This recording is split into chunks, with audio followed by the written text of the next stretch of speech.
Hello again. Thanks for staying with us. The Media Development and Diversity Agency will this month mark 20 years of existence through a series of planned activities under the theme Democracy and Diversity. The MDDA mandate is to promote and ensure media development and diversity.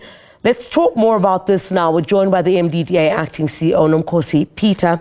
Nomkhosi, thank you very much for joining us and making time for us this morning. It's a pleasure to have you here. Talk to us first about what the agency does for those who don't know. Thank you very much for having me, Criselda. The MDDA was founded in 2002 through the MDDA Act, and the agency exists to promote media development and diversity. Our focus is on ensuring an enabling environment for media development, primarily in community media and small commercial media, with a focus on both print and broadcasting.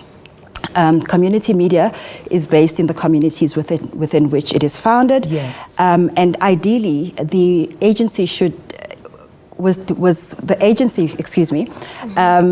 to ensure that there is issues of redress, yes, issues of attending to what was previously marginalized communities, and granting historically disadvantaged communities access to media in languages that are indigenous to them, and on matters that are of interest to them. And this is such an important aspect of media, community media, because I guess in these communities where you would find community newspapers, community radio stations, they would best, I think, tell the stories of their communities, what they're experiencing, where there's challenges, where there is progress. They are actually on the ground.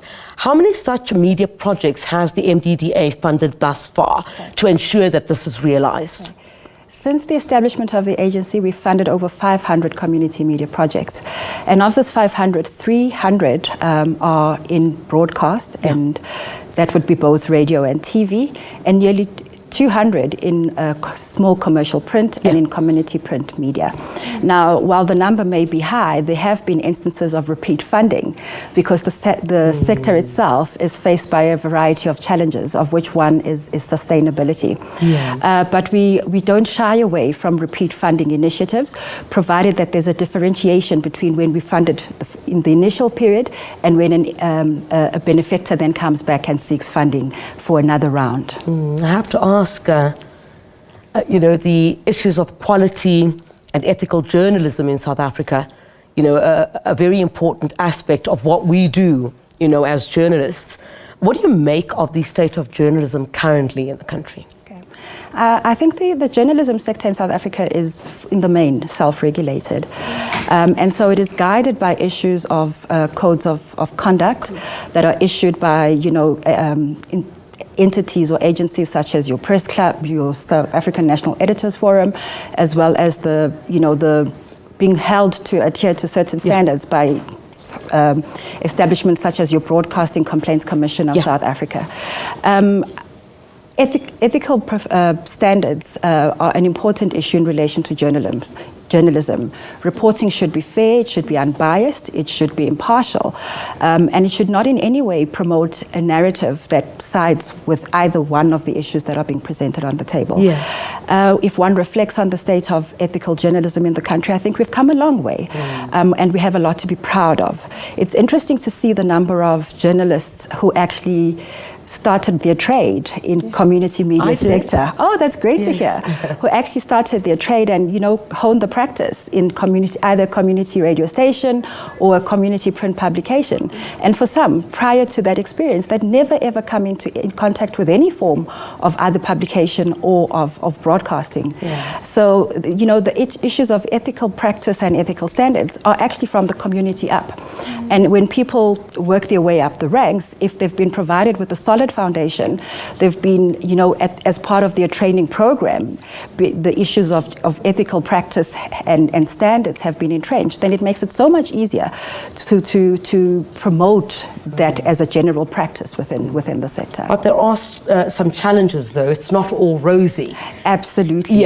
Where do you think there could be improvements if we talk about the standard of ethical journalism in South Africa? Because what certainly seems to be is a growing trust deficit between communities and the media for a variety of reasons. I mean, issues relating to the spread of disinformation have escalated now that we have so much more use of social media. Some 10 years ago, that wasn't there. We were not using these tools as frequently as we do now.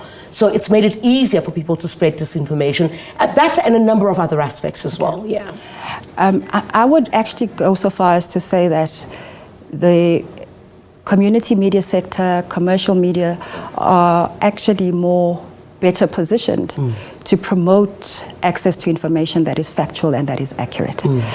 Social media is for the most part uncensored, and it knows no boundaries.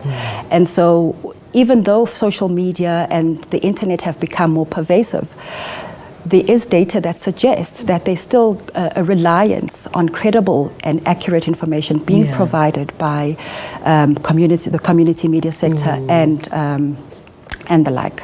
And how do you strengthen them as the MDDA to ensure that they continue on the same path? A lot of the focus when it comes to the MDDA tends to be on our grant funding, which is around the provision of studios or funding printing and distribution of publications. But a less muted aspect of our support is around the capacity development imperatives that we drive. And here we are very clear that the training that we provide must be future centric. It must be grounded in practices that are ethical, that are sound, and that seek to strengthen the foundations that are earned through your basic qualifications that one would earn at an institution of higher learning.